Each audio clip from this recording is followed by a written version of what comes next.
Assalamualaikum warahmatullahi wabarakatuh. Halo semuanya, kenalkan kami dari kelompok 1 mata kuliah manajemen pelayanan okupasi terapi. Kali ini kami akan memaparkan hasil rancangan klinik kami, yaitu klinik astama dengan tagline Care and Help You to Be Healthier, Happiness, and Better. Halo semuanya, perkenalkan nama saya Sinini Kirana. Saya Khairunisa Fitria Artita. Saya Rizky Nabila Halil. Saya Yulia Ginasika. Dan saya Tesi Siva Alislami. Oke, kita akan menjelaskan uraian aspek pelayanan. Oke, menurut Menteri Kesehatan menyatakan bahwa salah satu sasaran pokok pembangunan kesehatan yang tertuang dalam RPJMN adalah meningkatnya akses dan mutu pelayanan kesehatan dasar dan rujukan terutama di daerah terpencil, tertinggal, dan perbatasan. Maka dari itu, kami mengadakan klinik astama ini di Kota Ternate dan kami mempunyai 5 bentuk pelayanan. Yang pertama merupakan konsultasi, di mana kami menyediakan psikiatri, psikolog, dokter anak, dokter health medik, dan juga pastinya okupasi terapi. Selanjutnya ada terapi okupasi, ada activity daily living training, dan juga ada seminar dan website resmi dari klinik astama kami sebagai bentuk atau wadah promotif dan preventif kesehatan dari kami. Untuk selanjutnya ada latar belakang dari pembuatan klinik astama. Klinik sebagai salah satu institusi pelayanan kesehatan umum membutuhkan keberadaan sistem informasi yang akurat dan handal, serta cukup memadai untuk meningkatkan pelayanan kesehatan kepada para pasien serta lingkungan yang terkait lainnya. Klinik astama merupakan sebuah klinik kesehatan yang dimana tenaga kesehatannya seperti dokter anak, dokter spesialis ilmu kedokteran fisik dan rehabilitasi, psikiatri, okupasi terapi, dan psikolog yang bekerja di sana dan memiliki pengalaman kerja yang baik serta bersertifikat resmi. Klinik ini melayani beberapa keluhan yang dialami oleh pasien seperti pasien anak yang mengalami masalah pada tumbuh kembang, pasien yang mengalami masalah pada ADL, productivity dan leisure, pasien dengan gangguan sosial dan kontrol emosi, dan yang terakhir pasien dengan gangguan perilaku. Untuk lokasi dari klinik astama sendiri terletak di Kota Ternate, Maluku Utara.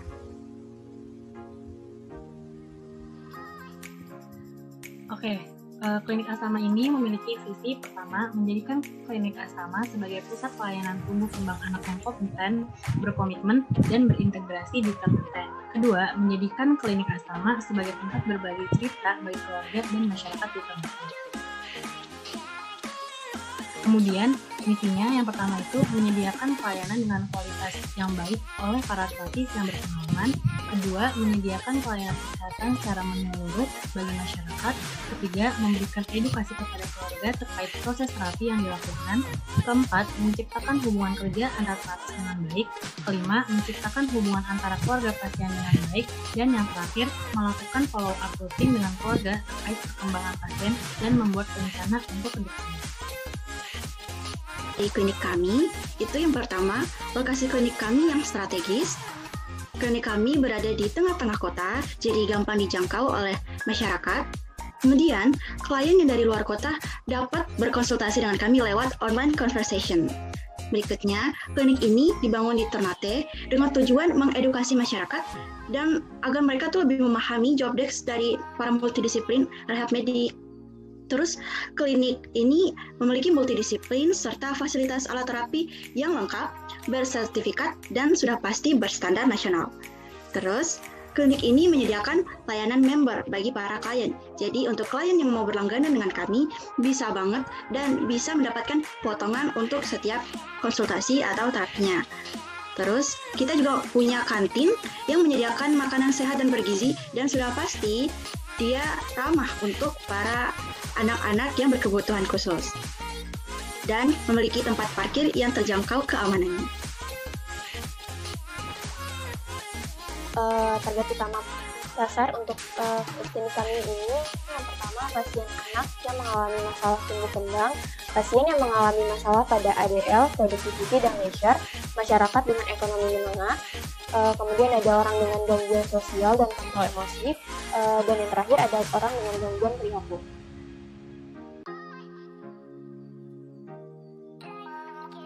Untuk ukuran dan tren pasar, Yang pertama, ukuran pasar. Ukuran pasar ini dihitung dengan N kali MS kali P kali Q, di mana N merupakan total pasien potensial dalam 1 bulan sebanyak 1.000, kemudian ada market share-nya sebesar 0,02. 0,02 ini didapat dari 100% dibagi 2, di mana 2 yaitu kompetitor sejenis, dengan asumsi mengambil 1% dari masing-masing kompetitor, maka market share akan menjadi 2% atau 0,02. Selanjutnya ada P atau rata-rata harga jual, itu sebesar 200.000 dan ini merupakan rata-rata pelayanan dalam 1 bulan sebanyak 3 kali. Jadi market size-nya yaitu 1.000 kali 0,02 kali 200.000 kali 3 menghasilkan 120 juta.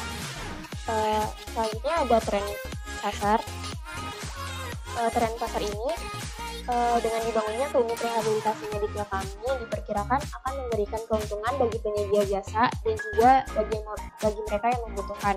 Karena penyedia jasa yang merupakan anak daerah asli Ternate juga sudah mulai berkembang dari segi kualitas maupun kuantitas, sehingga diharapkan dapat memberikan edukasi terhadap masyarakat Ternate agar lebih aware terkait kesehatan mental dan memberikan perhatian lebih pada anak berkebutuhan khusus.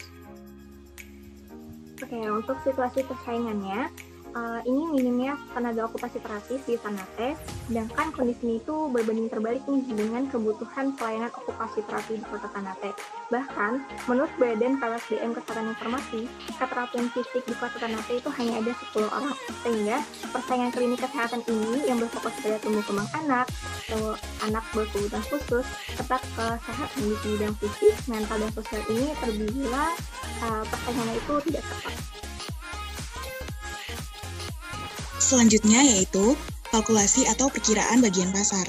Dalam usaha yang kami buat, usaha ini lebih sering mendapatkan keuntungan daripada kerugian. Karena marketing yang kita lakukan menarik para klien untuk datang ke klinik. Dengan mengadakan seminar seputar klinik rehabilitasi, dapat mengedukasi calon klien sehingga menarik para klien untuk mendapatkan layanan rehabilitasi. Selain mengadakan seminar, kita juga menarik para klien melalui info seputar kesehatan, melalui iklan media cetak, media sosial, dan website. Sehingga dari sini kita dapat melihat beberapa jumlah target pasar.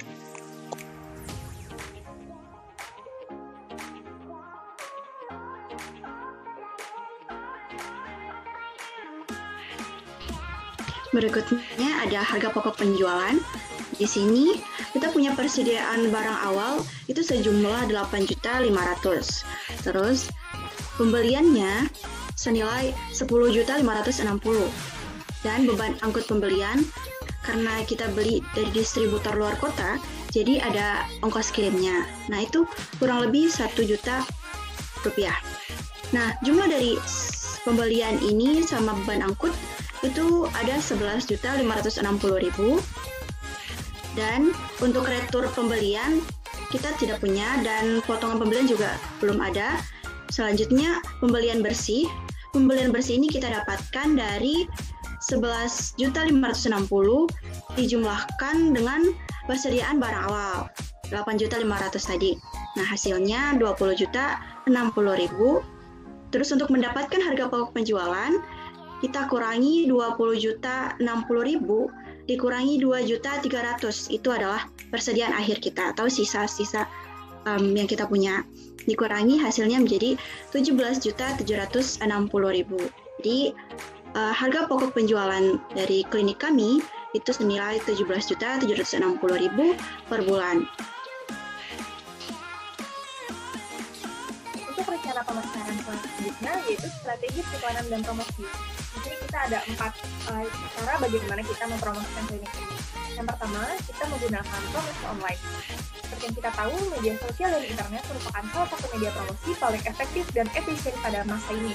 Di sini kami memanfaatkan keberadaan teknologi untuk mempromosikan klinik kami melalui website klinik, Facebook, Instagram, atau sebuah website yang dimiliki klinik. Untuk yang kedua, kami mengadakan event. Mengadakan acara atau event khusus untuk meningkatkan angka kunjungan, membuat suatu event atau seminar umum. Pada beberapa bagian event, kami bisa menyelipkan informasi tentang keunggulan dari klinik, sehingga secara tidak langsung para pasien atau calon pasien akan merasa tertarik dengan kelebihan dan fasilitas yang ditawarkan oleh klinik kami. Nah, selanjutnya kami mengadakan promo. Misalnya promosi potongan tarif terapi ketika si pasien pertama kali datang untuk melakukan sesi terapi. Yang keempat, kami membuat spanduk dan brosur yang menarik. Spanduk sangat dibutuhkan, khususnya dalam promosi, baik itu untuk memperkenalkan ataupun membuat masyarakat umum untuk mengetahui klinik kami. Selain spanduk, untuk mempromosikan klinik, kami juga menggunakan brosur yang dimana di dalam brosur tersebut berisikan tentang klinik kami. Nah, pada struktur modal awal, perkiraan modal awal pada klinik Astama senilai Rp10.700.000 dengan adanya peminjaman uang sebesar Rp100 juta. Maka total modal awal klinik Astama sebesar Rp110.700.000. Kebutuhan klinik Astama pada bulan Januari 2021 sebesar Rp109 juta.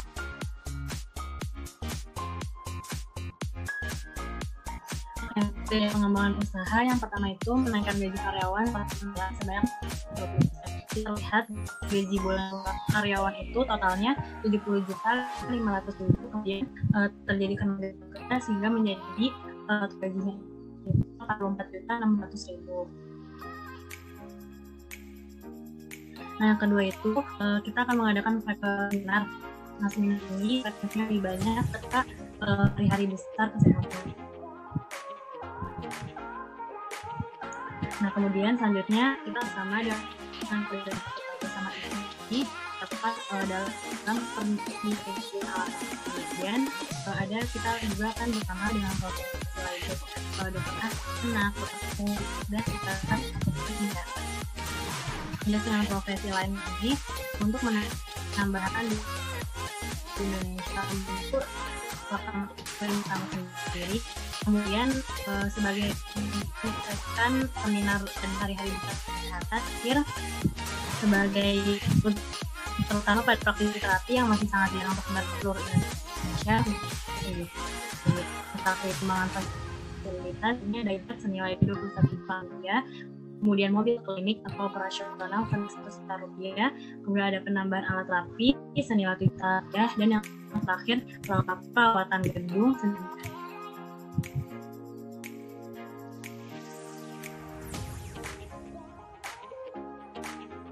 Oke, untuk struktur organisasi ini teman-teman bisa lihat ya, ini struktur organisasi kami. Dan untuk job description-nya mulai dari direktur, yaitu bertanggung jawab untuk memajukan dan pengembangan klinik, terus juga menjaga, membina, mengembangkan bawahannya dan mencapai produktivitas kerja yang maksimal, juga memimpin direktorat di bawahnya. Terus untuk wakil direktur itu bertanggung jawab untuk kemajuan dan pengembangan klinik, memantau jalannya pelayanan medis, bertanggung jawab kepada direktur. Terus juga ada tanggung jawab itu tugasnya mengkoordinasi kegiatan sesuai ketentuan bidang pelayanan medis, bertanggung jawab atas pelaksanaan pelayanan medis dan untuk hasil maksimal, melakukan upaya promotif kepada khalayak luas dan sebagainya. Dan juga selanjutnya untuk kepala bidang layanan medis itu tugasnya melakukan penyusunan, penerapan dan pengawasan terhadap pelaksanaan pelayanan medis, menyusun perencanaan dalam peningkatan kualitas pelayanan medis, dan juga melakukan monitoring dan evaluasi. Selanjutnya untuk kepala bidang administrasi dan keuangan itu tugasnya merencanakan, membagi tugas, memberi pelayanan, dan mengkoordinir pelaksanaan tugas staf administrasi dan keuangan.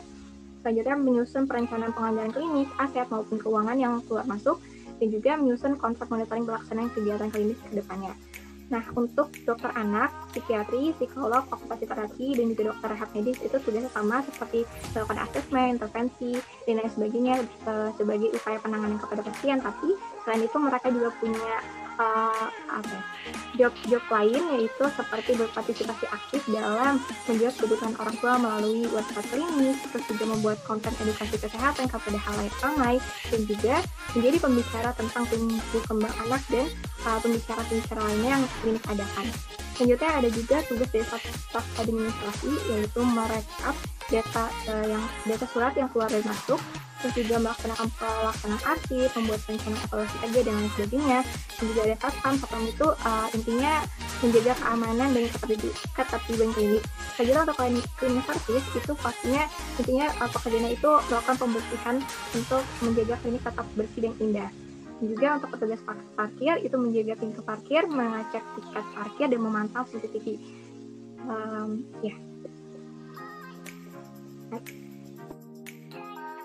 Tasya di pause dulu, Syah.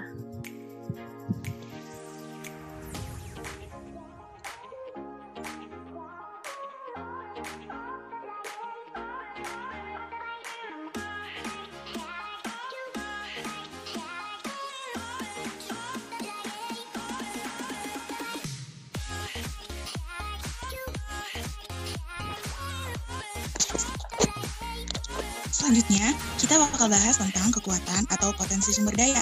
Yang pertama, memiliki tenaga medis yang berkompeten dan tersertifikasi. Dan yang kedua, memiliki tempat yang strategis di tengah-tengah kota agar klien untuk mengunjungi klinik. Yang ketiga, yaitu klinik berbasis rehabilitasi medik dan melayani disabilitas pertama di Ternate, fasilitas yang lengkap. Dan yang keempat, tersedianya terapis profesional yang siap untuk bekerja sama dan menangani klien dengan baik.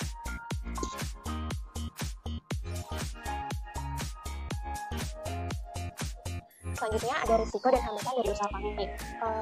Di antaranya yaitu kurangnya alat terapi atau assistive device untuk pelayanan okupasi terapi di kota Ternate. Selain itu juga pendistribusian alat terapi ke Ternate memiliki ongkos kirim yang cukup tinggi. Nah, berdasarkan resiko dan hambatan yang ada tadi, tindakan alternatif yang bisa kita lakukan adalah kita menjalin kerjasama dengan para distributor atau para klinik ataupun rumah sakit yang memiliki alat terapi dan mendistribusikannya, sehingga setiap bulan kita mendapatkan pemasukan tetap untuk alat terapi tersebut.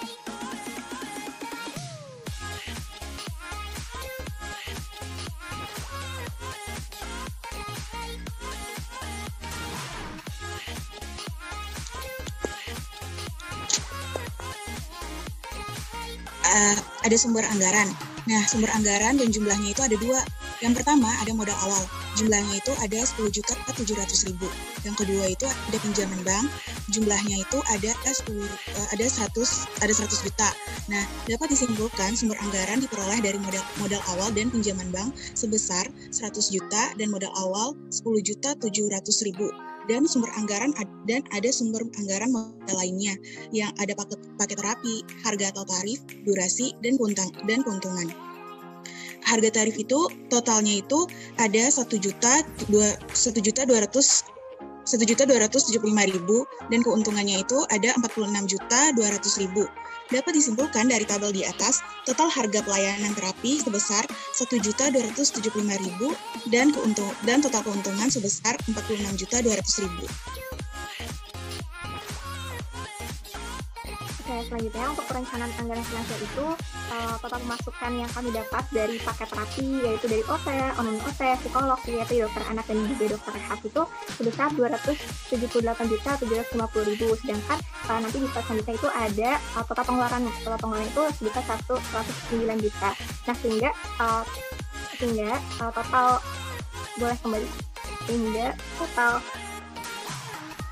yang masih ada itu sebesar 158.750.000. Next. Nah, ini biaya pengeluaran dari klinik asrama kami, ada beban sewa, biaya pegawai, dan lain sebagainya. Next. Lalu, pada proyeksi finansial. Pada proyeksi finansial, terdapat beberapa laporan keuangan. Nah, secara tersebut dapat disimpulkan bahwa jumlah aktiva pada bulan Januari sebesar 662.730.000, bulan Februari sebesar 511 rupiah, dan pada bulan Maret sebesar 599.800 juta rupiah. Begitu juga dengan masing-masing pasifanya. Nah, pada bulan Januari sampai Februari mengalami kenaikan sebesar 131.730.000 dan pada bulan Februari sampai pada bulan Maret mengalami penurunan sebesar 68.800. Nah, dengan jumlah tersebut dapat mengetahui bahwa kenaikan pada bulan Januari sampai Februari itu lebih tinggi dibandingkan pada bulan Februari sampai Maret.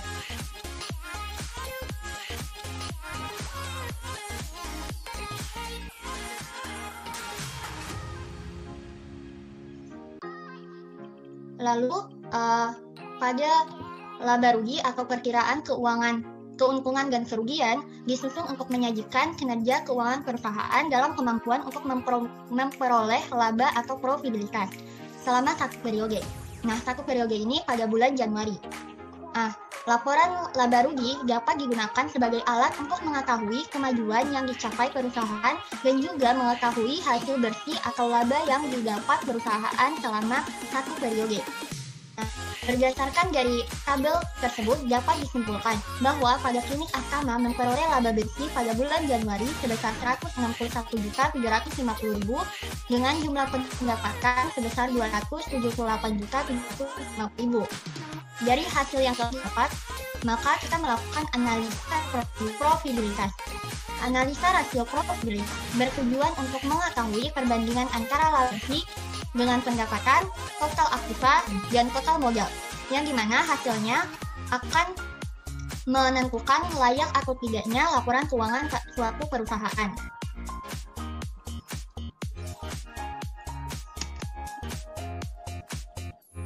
Nah, rasio profitabilitas didapat dari hasil menghitung NP atau net profit margin, di mana bukan nilai pendapatan.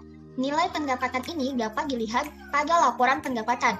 Pendapatan klinik asrama per bulan sebesar 278.750.000 yang diakumulasi dengan rumus laba bersih dibagi pendapatan dikali 100%. Lalu pada return on asset atau ROA membutuhkan nilai aktiva tetap, yang dimana aktiva tetap dapat dilihat pada laporan neraca. Nah, aktiva tetap klinik asrama sebesar 120.750.000 yang dapat diakumulasi dengan rumus laba bersih dibagi aktiva dikali 100%. Lalu pada return on equity atau ROE, hitungan ROE ini membutuhkan laporan perubahan modal, di mana perubahan modal didapat dengan total modal yang didapat ditambah dengan modal awal, sehingga dapatlah penambahan modal tersebut.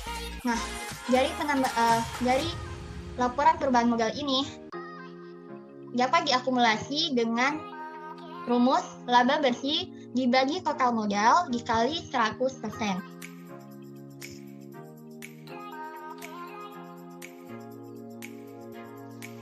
Nah, dapat disimpulkan bahwa profit margin atau NPM yang diperoleh dari perbandingan antara laba bersih dengan pendapatan pada bulan Januari 2021 sebesar 0,58% dan untuk ROA yang diperoleh dari hasil perbandingan laba bersih dengan total aktiva sebesar 1,33% dan on equity diperoleh dari hasil perbandingan laba bersih dengan total modal pada bulan Januari 2021 sebesar 0,59%.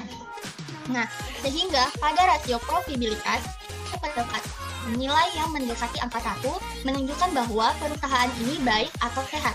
Sedangkan jika mendekati angka 0 maka belum maksimal atau dikatakan tidak sehat.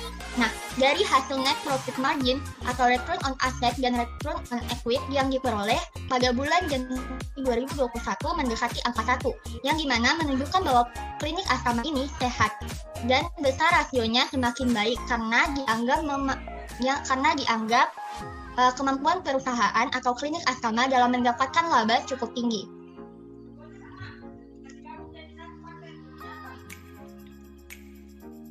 Nah, pada cash flow atau laporan arus kas disusun untuk menyajikan informasi yang relevan mengenai penerimaan dan pengeluaran kas suatu perusahaan selama satu periode. Nah, pada tabel berikut kita menggunakan metode tidak langsung. Penyusunannya menggunakan metode tidak langsung.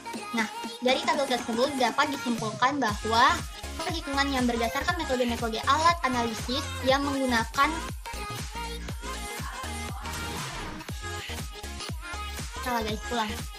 dapat disimpulkan bahwa perhitungan yang berdasarkan metode-metode alat analisis yang dipergunakan pada arus kas yang berasal dari aktivitas operasi sebesar 160.750.000, arus kas dari investasi sebesar 164.750.000, dan arus kas kegiatan pendanaan sebesar 100 juta. Berisikan setara kas sebesar 264.750.000 dan kas setara kas akhir periode sebesar 264.750.000.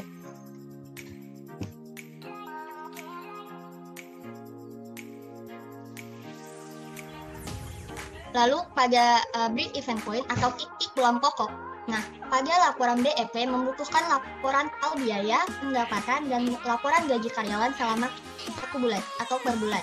Nah, pada laporan gaji karyawan di sini dapat kita simpulkan bahwa total karyawan yang bekerja di klinik Astama sebesar 14 orang dan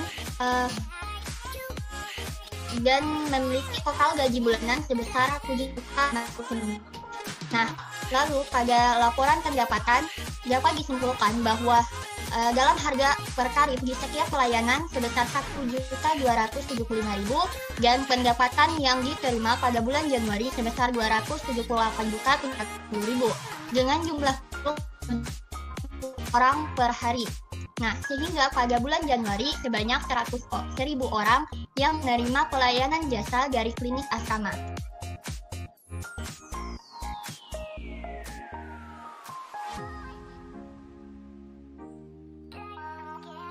Lalu dalam menghitung total biaya, langkah awal yang harus dilakukan adalah penelusuran atas biaya-biaya yang keluar yang berhubungan dengan pelayanan. Nah, pada tabel laporan biaya menunjukkan klasifikasi biaya di klinik Astama dengan rincian total biaya tetap sebesar 114 juta dan total biaya variabel sebesar 3 juta rupiah. Sehingga total cost sebesar 117 juta rupiah. Nah, jika dibandingkan terlihat bahwa biaya tetap melebihi biaya dari variabel. Kenapa? Karena biaya tetap di dalamnya terdapat biaya gaji pegawai, biaya depresiasi alat medis, dan juga beban sewa gedung yang cukup tinggi.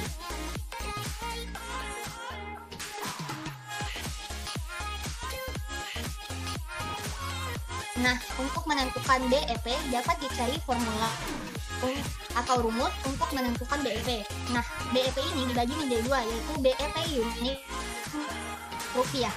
Nah, di dalam BEP unit memiliki rumus yaitu EFC dibagi P dikurang VC per unit dengan hasil 89,6 dan BEP price atau rupiah itu mempunyai rumus VC per unit dibagi 1 kurang VC per unit dibagi P yang memiliki hasil 114.268,86 rupiah.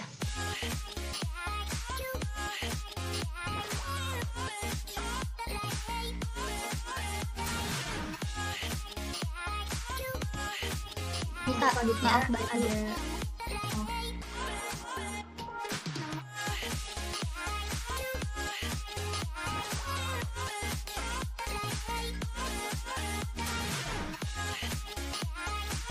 Nah, sehingga dari pengelolaan data tersebut dapat disimpulkan bahwa keuangan bulan Januari 2021 dengan total biaya tetap sebesar 114 juta rupiah dan biaya variabel per unit sebesar 3.000, jumlah harga per tarif sebesar 1.275.000.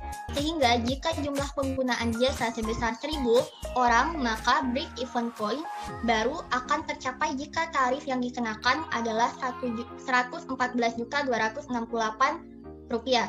Jika ingin mempertahankan imbalan jasa dengan tarif tetap sebesar 1.275.000, maka jumlah penggunaan jasa rehabilitasi tidak boleh kurang dari 89,6 orang. Nah, jika tidak, maka tidak akan mencapai kondisi BEP. Selanjutnya, ini ada tampilan dari bisnis model kanvas. Ini isinya udah dibahas ya teman-teman dari teman-teman kelompok saya tadi. Next. Selanjutnya itu ada action plan. Yang pertama ada perspektif. Bobot perspektif itu persen, sasaran strategis, indikator kinerja utama, dan yang terakhir ada rencana tindakan. Dari total yang kita hitung itu ada 100%.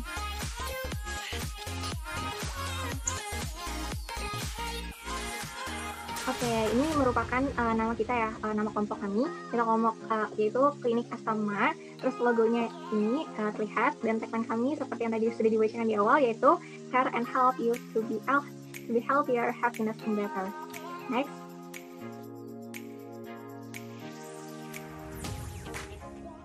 Nah, ini adalah rancangan desain klinik kami. Yang pertama ini bagian depannya. Terus ini basement untuk parkiran. Kemudian ini resepsionis, di sampingnya langsung ada kantin, toilet, dan ini ruangan lantai 1, dokter spesialis fisik dan rehabilitasi, spesialis anak, dan konsultasi terapis okupasi. Di lantai 2 ada psikiater dan psikolog. Terus di seberangnya ada ruang praktik terapi okupasi. Berikutnya ini perspektif untuk lantai 3. Nah, ini staff room untuk ruang beristirahat bagi para staff. Dan ada musola di lantai 3.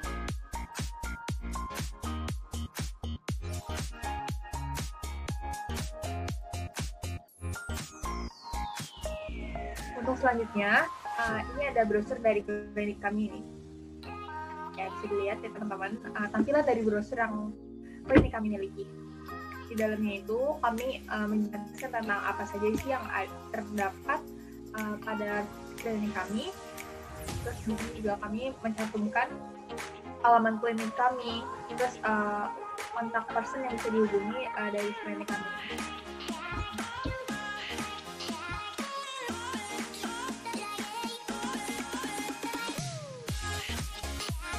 Selanjutnya ada seragam dari klinik kami.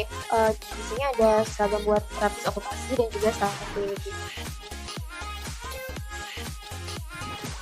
Nah, kemudian yang selanjutnya itu merupakan logo dari packaging klinik Astama. Di sini ada logo untuk kantin dari klinik Astama, kemudian ada logo untuk seperti masker, hand sanitizer, tisu, kemudian ada logo untuk perkakas alat terapi bisa digunakan untuk pendistribusian alat terapi. Sekian pemaparan dari kelompok kami. Mohon maaf bila ada kata-kata yang kurang baik. Terima kasih. Wassalamualaikum warahmatullahi wabarakatuh.